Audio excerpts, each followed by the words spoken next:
felt two very different feelings at the same time. One of shame, but then immediately with that, I felt kind of an odd sense of satisfaction, like this was filling something in me that was void.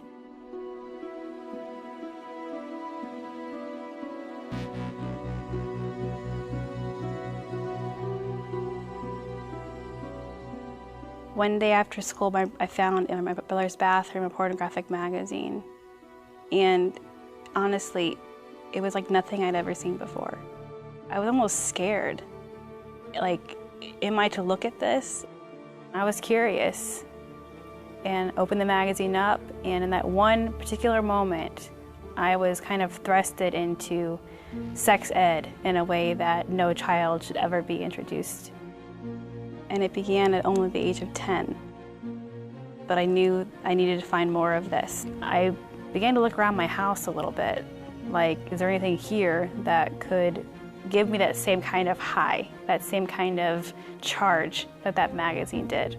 I knew my dad had movies that he said that I couldn't watch.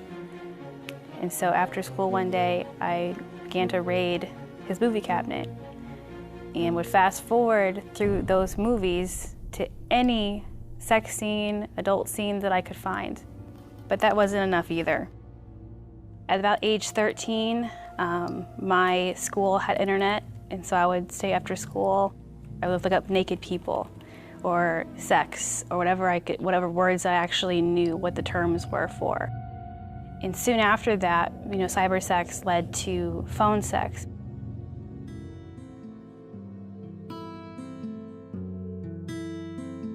When I was 16, I began going to church with my mom and was given the opportunity to go to summer camp. I was actually terrified about going to camp. It meant 5 days without those things that I had been living with and living for.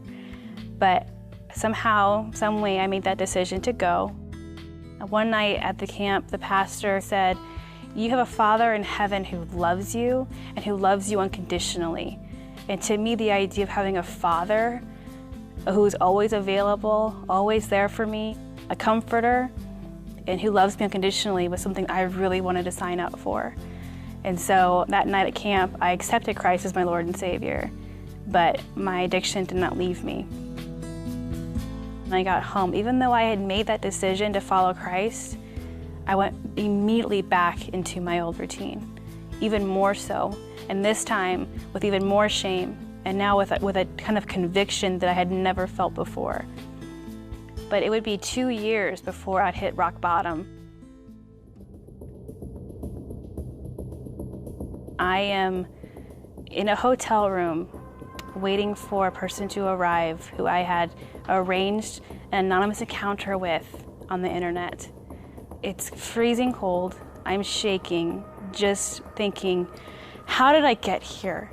How did I get to this point that things are so detrimental, so destructive, that I'm allowing myself to be put at risk? I'm meeting somebody I don't even know in order to fulfill this high that I'm after. And in that moment, God just met me there.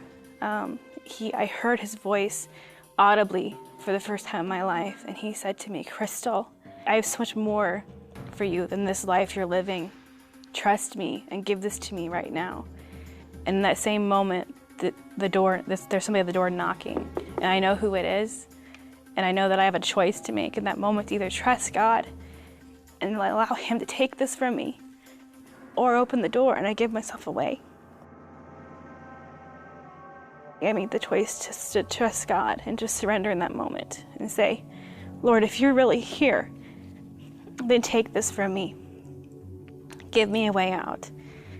And he did. The person at the door left, and soon after I did as well. I still didn't know how to come clean. I didn't know how to break free from this by myself. And so I just prayed, "God, please bring somebody into my life who I can tell this to, or who will tell me something like this." Because at that time I felt like I was the only one in the world, the only female in the world that could possibly be struggling with pornography.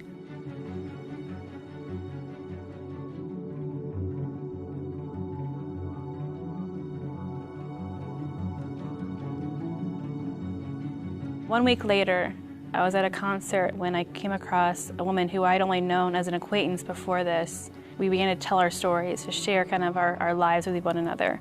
She said to me, you know, Crystal, I used to have a problem with pornography, and I was able to find freedom from that. I found victory in that. And you could probably see my face turn even whiter than it already is. And I said, me too.